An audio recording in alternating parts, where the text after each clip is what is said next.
And we are live. Welcome, mystery and thriller fans. I'm your on-air host, Sara DiVello, founder of Mystery and Thriller Mavens, here with my brand new collab with Murder by the Book to welcome the incredible Taylor Adams, who's here to tell us about his brand new book, Hairpin Bridge. Taylor, welcome and welcome back.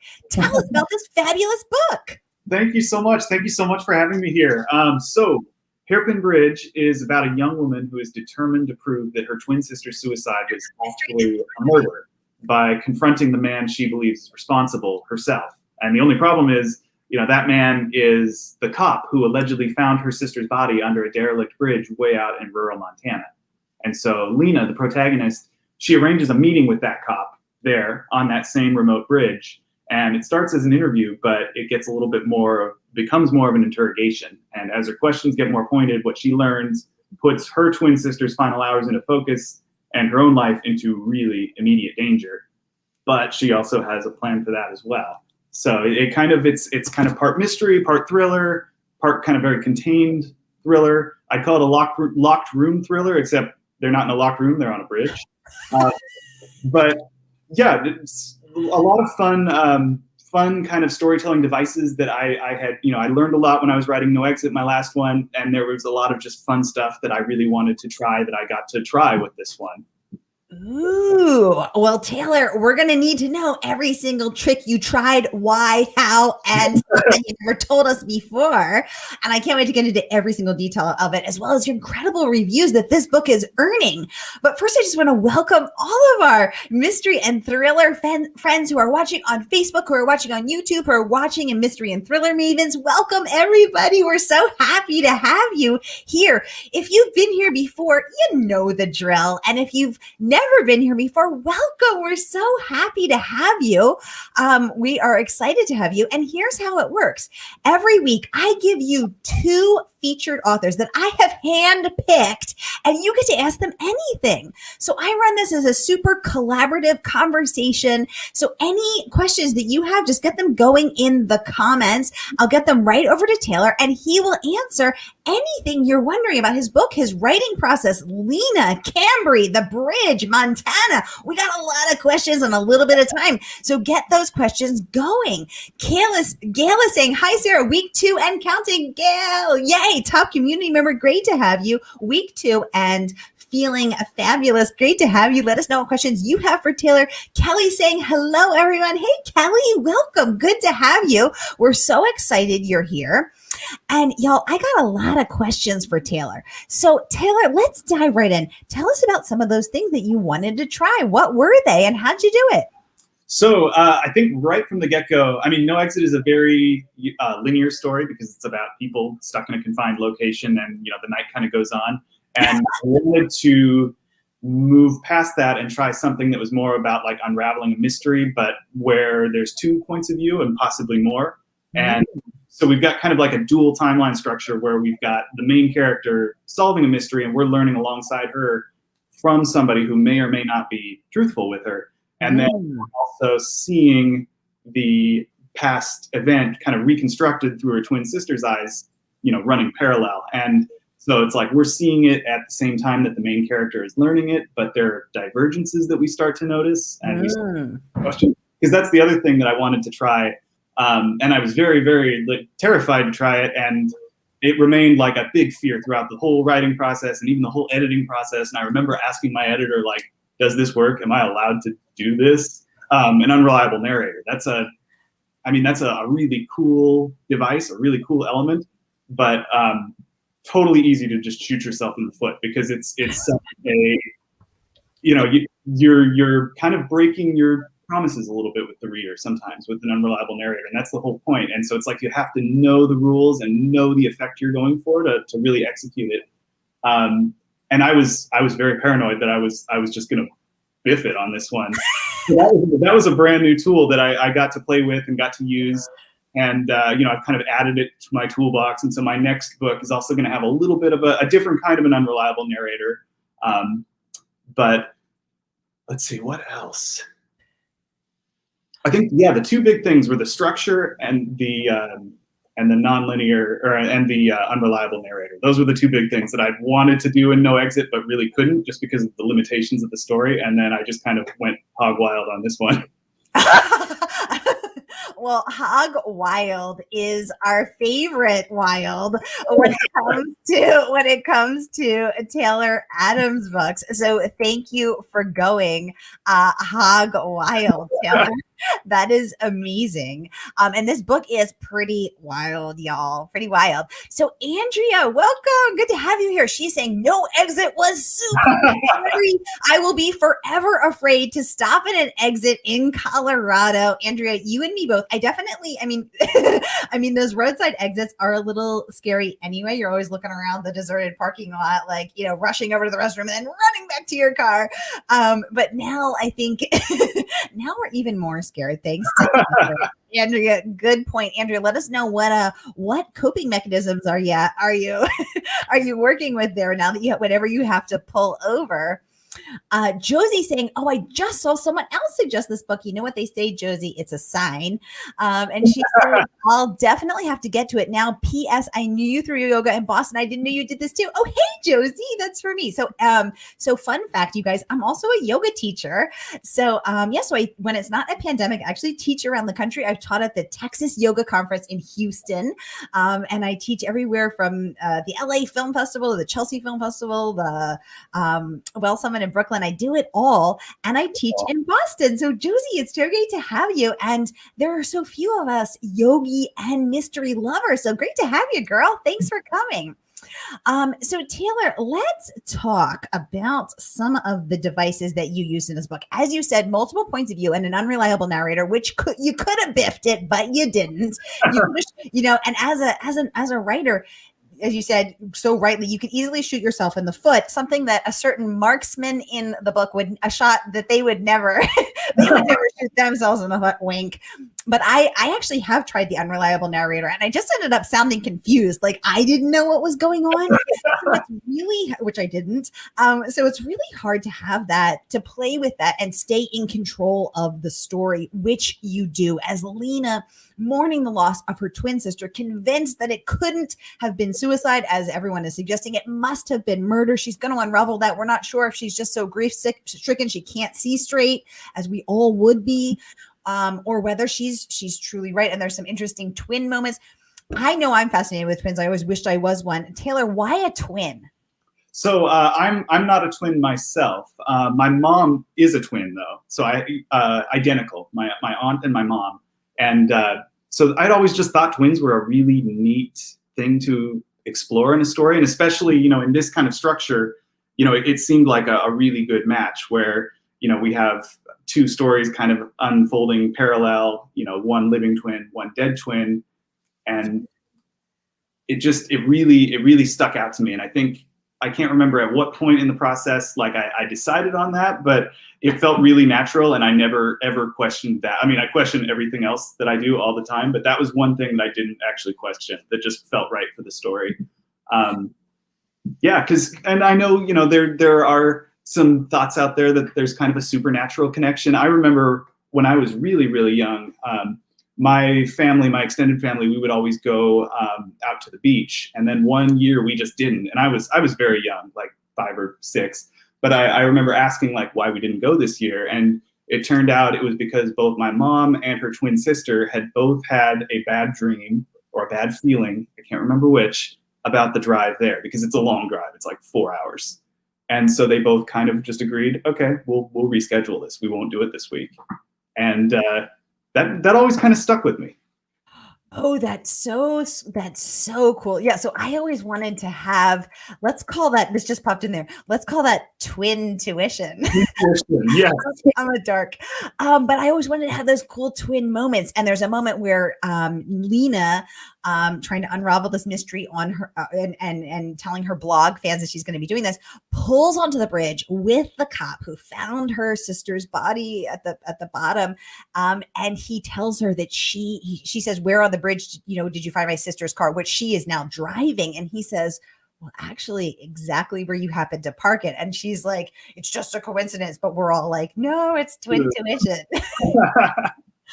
So I love those really cool and very relatable moments, and also how you have, the cop saying, "Oh, you look just like her," which I'm sure twins hear every time, every day. Probably they're probably like, "Duh, I don't want to hear this anymore." Think of it. Like I think I would. We would, but it's you can't help it because you're like, this is so cool. A person who looks just like you. Now, Taylor, this book is earning incredible praise. So, Publishers Weekly raves Adams follows his 2019 No Exit with another dazzling thriller. Wow, dazzling. I mean, that's very high praise. And again, you are dazzling us with it. AJ Finn, the #1 New York Times bestselling author, raves that the book is swift, sharp, and relentless. I think that was No Exit. Sorry.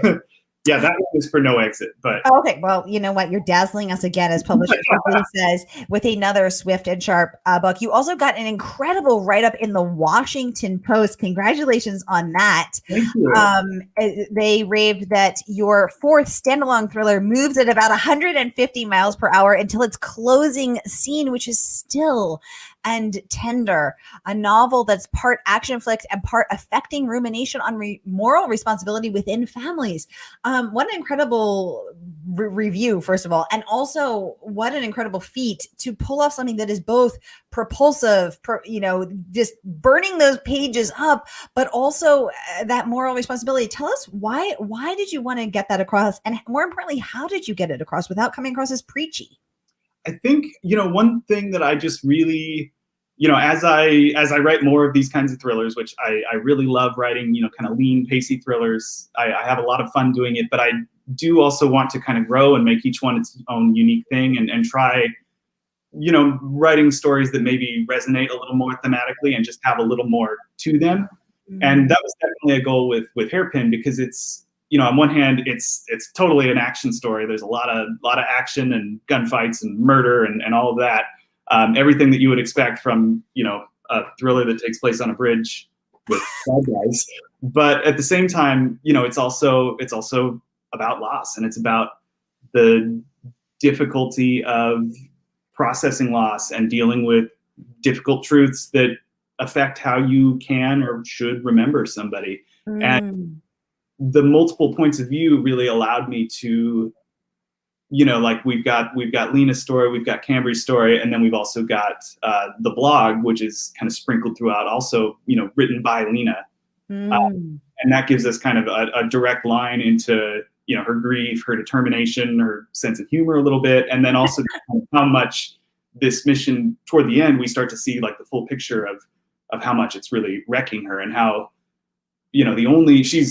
she's obviously just brilliant throughout the whole book. She's thought of everything. The only outcome she hasn't planned for is honestly surviving this encounter. Like, she's thought of everything else. And that's kind of that's a tough thing that she kind of has to face in herself, is just how much worse this loss has affected her even than she is willing to admit at first. So there's definitely and I think that's one of the fun things with a really contained thriller, where you've only got like 3 or 4 characters. Like, you really have time to dig into them. And when your story basically takes place on a bridge, you can't escalate to, there's nowhere else you can escalate it to. You can't take it off to space for a big final battle. Like, it has to stay put, and you have to use everything that, you use in the final act has to also be there in the first act, just maybe a little hidden. And so it forces you to, as a writer, it forces me to really dig into the characters instead of just adding more action. Oh, I love that. I hadn't thought about how the contained, very fraught, dangerous setting of a bridge would actually force you to contain the story, which allows you to go deeper. That's such a fascinating way to look at it. And it's so true. Thanks for that behind the scenes glimpse. Andrea would like to know, Taylor, what books are you recommending, and do you read thrillers yourself? Oh, I definitely do. I think I went through a phase where I probably where I only read thrillers, because I was like, I'm a thriller writer, so I should just read any thriller I can. And that was really bad for me, because there is so much other really good stuff out there that I wouldn't know to even look for if I only stayed in thriller land. So Book of the Month has actually been a really great resource for just like recommending stuff that I wouldn't have known to look for, but then would just absolutely love. Like a recent book from Book of the Month, I guess it's not that recent, but I still talk about it because it made a mark on me. Anxious People by Frederick Bachman. Just funny and just it's perfect. I love that book. And I'm reading Project Hail Mary by Andy Weir and loving it. It is the science is so far above my head, but it's so cool. I love The Martian as well. So it's just really a fun sci-fi, very smart story. And I'm trying to think of what you say Project Hail Mary. Yeah. Okay. Perfect. I haven't heard of that one, so I'm adding all of these to my TBR list. Yeah, if you love The Martian, you will love Project Hail Mary too. So far, like they're like on the same level. I love them both. I'm trying to think of what else too. Yeah, I'm trying to though, like, you know, to answer the question, I'm trying to expose myself to more than just thrillers. But that said, I love thrillers. My all-time, I can't say all-time favorite, but I think the most influential thriller I ever read, and that like it made the biggest of an influence on me, is Dean Koontz's Intensity, which is a very, you know, tightly focused, rapid fire, very small scale thriller. And if you haven't read it, I totally recommend it. I remember I was way too young when I read it for the first time, but it was just like a revelation to me of like, oh, you can write a thriller and it can only have a few characters. Like, you're allowed to do that. And it was just a huge learning process or influence to me. Very cool. And one more time, what's the title? Intensity by Dean Koontz. Intensity by Dean Koontz. So Dean was actually on the show. Oh, sorry. Go ahead, Taylor. Well, I was just going to say, I'm honestly shocked it was never made in, or maybe it was. I think it might have been made into a TV movie. But either way, just fabulous book. Sorry to interrupt. No. So Dean was actually on the show in October, and he is amazing. He's so brilliant and so thoughtful about the craft of writing, and also so honest about the impact that books have had on his life. So he shared with us that he grew up in a really tough home, with a really tough dad, actually abusive, and books were his escape and his salvation, and really helped him to get out of that situation, helped him to survive that situation. And I got teary during the show because he was so honest about the importance that books have played for us in his life. And we've all had that in different ways, the transformative effect that books have made for us. And my God, he is, so incredibly successful. Over 500 million books sold. He's a legend, and yet he's so humble and so kind and so good.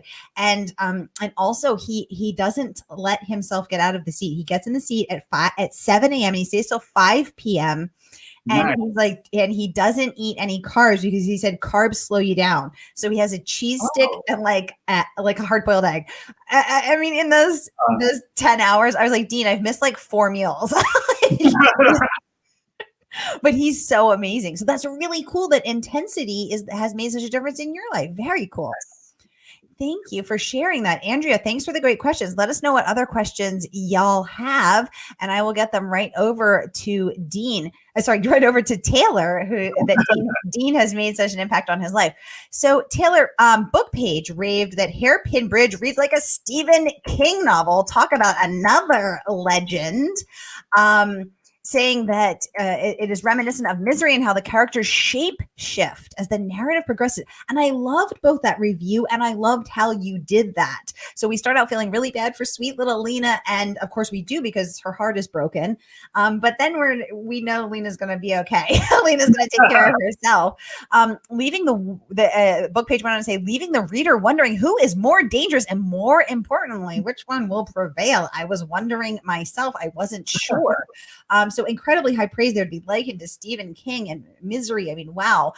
Were you writing in that? Were you thinking of that when you were writing it, or you finished the book and were like, oh my God, I never even thought it would be like this? I love Misery. That's one of my all-time favorites. I never had that comparison like ever in my mind. I think the main thing that was kind of driving, when I was forming the story of Hairpin was, when you have basically a confrontation like that and you've got like a kind of a search for the truth, it's really interesting to play with the sort of like the power dynamics of those two characters, because it makes a battle of wills between those two people. And so it's fun and something that I, had wanted to try with No Exit and didn't really get a chance to. I wanted to try and, play with the reader's expectations a little bit too, as the characters, because, they also underestimate each other and misjudge each other, and just kind of allow the characters to surprise the reader a little bit, and they hopefully surprise the reader. They definitely surprise each other. Because and I like how you mentioned that, because like in the first quarter, you really think, okay, Lena is in serious trouble, and what the hell is she doing? This is very dumb. And then you realize, oh, never mind, maybe Papa's in trouble. Yeah, exactly. Because I kept thinking, oh my God, don't go out on that bridge by yourself. But there's no cell phone reception where your sister died. I mean, and you realize how much she knew about it, and you're like, oh my God, she's so grief stricken, she can't think straight. This is going to be the end of Lena. So thank you for that tasty twist. Speaking of twists, in the acknowledgments, okay, first of all, I just want to know from our friends watching, who else reads the acknowledgments and who else reads the acknowledgments first? I read the acknowledgments every single time, and I often read them first. And in the acknowledgments, Taylor, you say thank you to Jacqueline for putting up with all my quirks and 1,000-yard stares throughout the writing process, for urging me to slow the pace down from time to time, and for suggesting a story idea that quite possibly saved this novel. Taylor, what's the story idea that saved this novel? That is a great question. Okay, so I will try to answer this in a way that makes sense, but also doesn't spoil anything. Okay. So at the very, very end, there is a certain side character in a well. Yes. And the relationship between the sister and that side character in the finished story, it's a really tragic relationship that one of the sisters has to that character.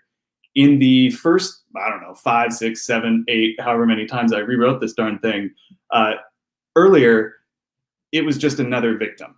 There was no connection there. And it really didn't work, because there was like that chain of cause and effect was not there. Ooh. Because it's part of for how we feel about one of those sisters, we kind of go on a roller coaster with Lena, and we're honestly kind of appalled at one point by what we learned.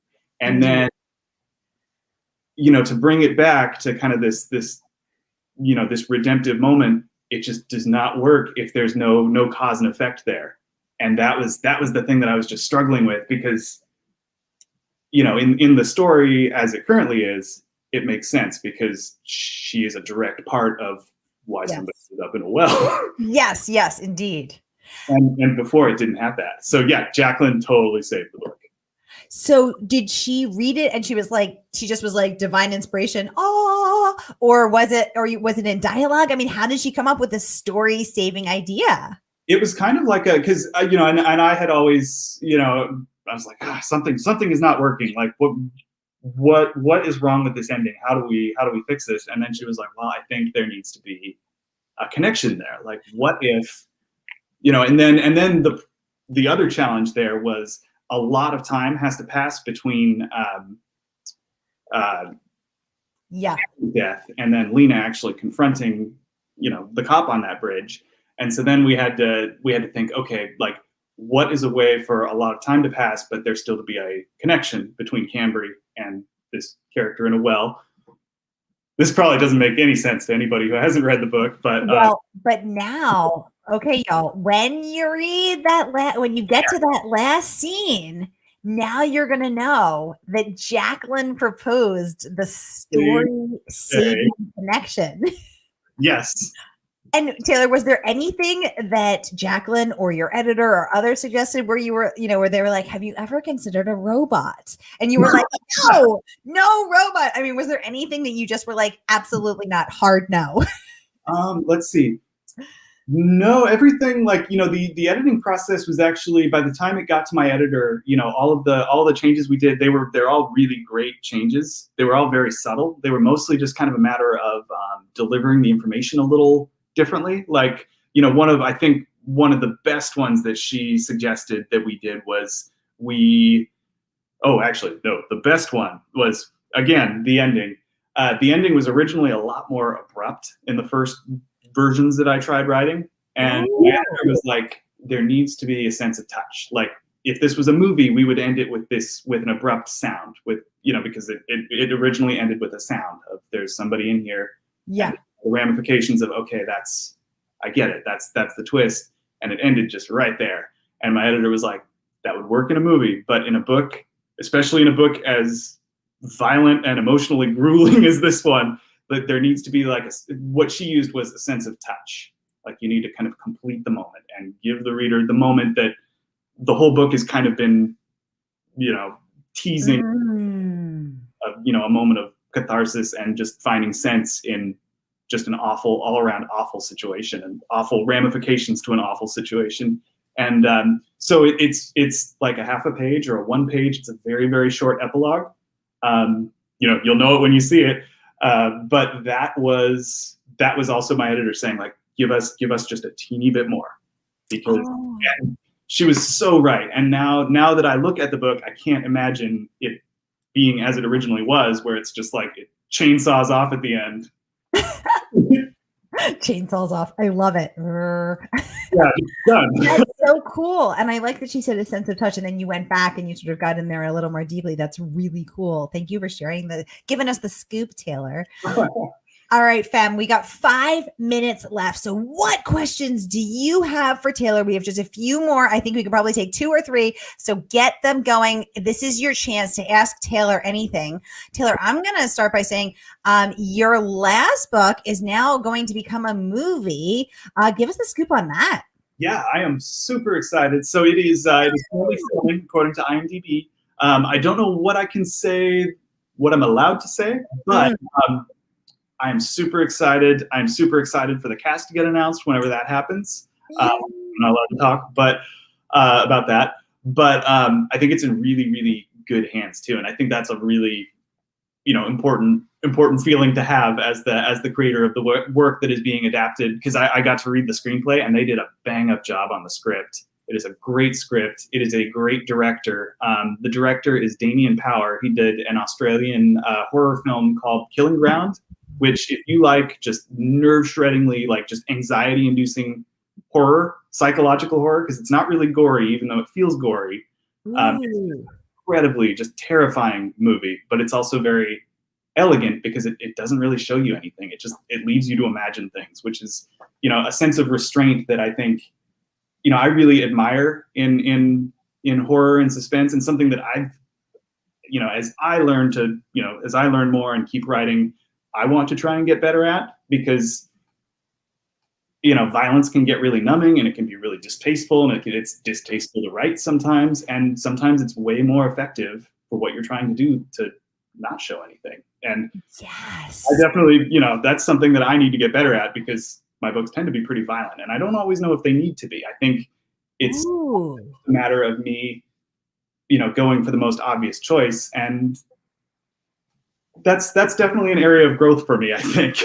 I love that. And it's so true, because I think what you don't see is almost scarier. And actually, same for sex scenes. What you don't see is almost sexier. Right. You know, it's the unknown that lets our imaginations fill in those blanks, that creates those moments for us. So, you know, I think it's the scariest when you're thinking, oh my God, did I just hear a noise outside, and you don't know whether it's an intruder, and it's not knowing that's the most terrifying.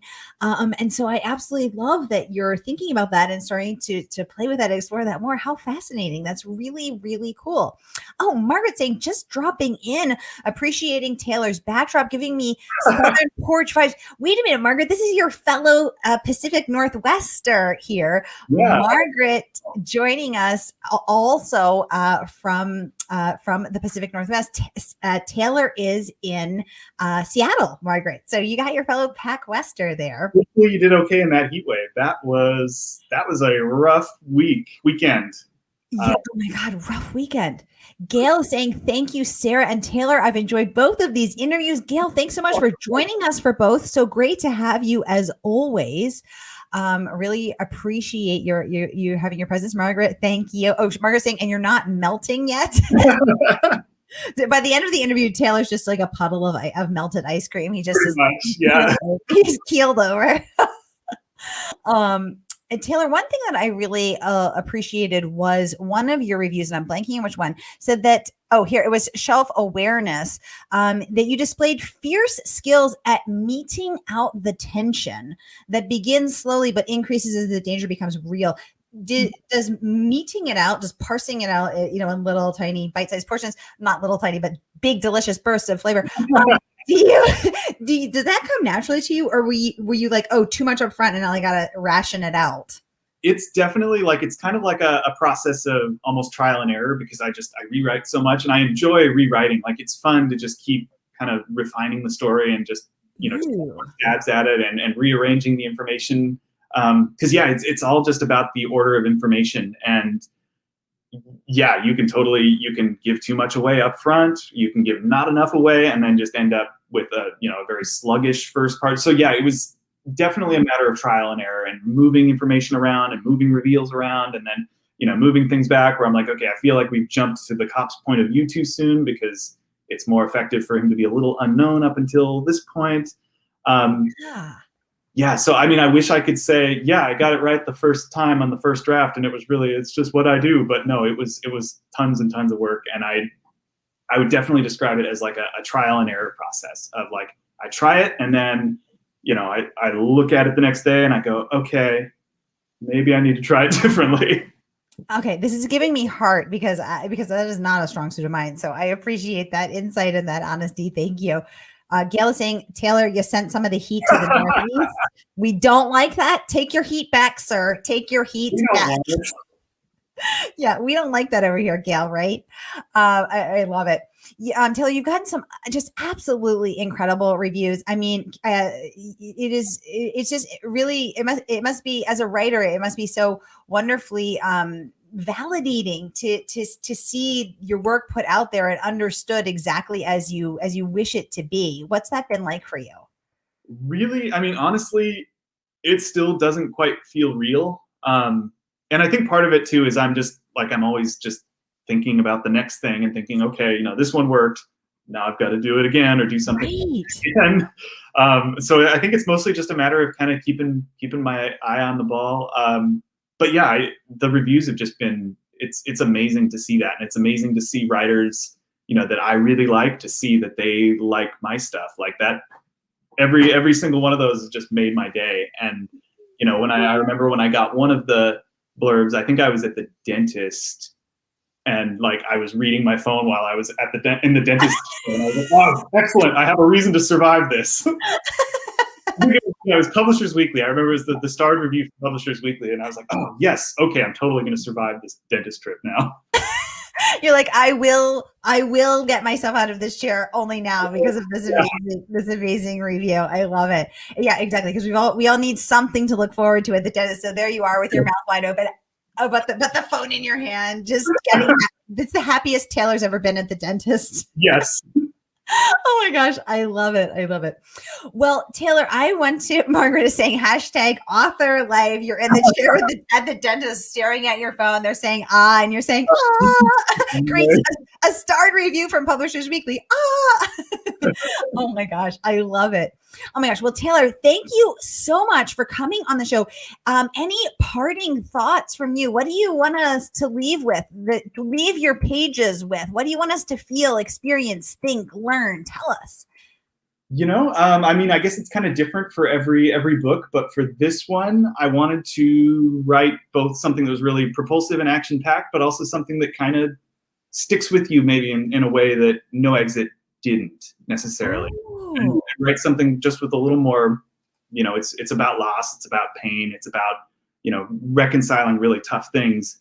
And that was kind of this is definitely the darkest book I've ever written, Hairpin Bridge. I think it's probably going to be the darkest book that I have written for some time. It's going to be a little more not upbeat, because it's also a thriller and hopefully scary, but less tough subject matter, because Hairpin is a tough book.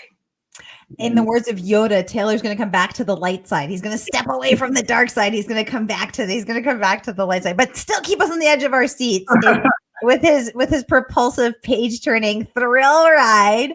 Well, Taylor, thank you so much for coming on, for sharing with us. Everybody, I just dropped the link in the comments. Grab your copy of the book today, and you can get it through A Murder by the Book, our favorite bookstore. And grab this fabulous book. Taylor, when your next book is out, you got to come back and give us the scoop on that one. Absolutely. I'm having a ton of fun with my next one. Yeah. Oh, I'm already ready for the next fun one. Well, this will be fantastic. Everybody, thanks so much for joining us, and I will see you at 4 p.m. with Emily Richards. Have a great day. Thank you so much. Thanks, Taylor.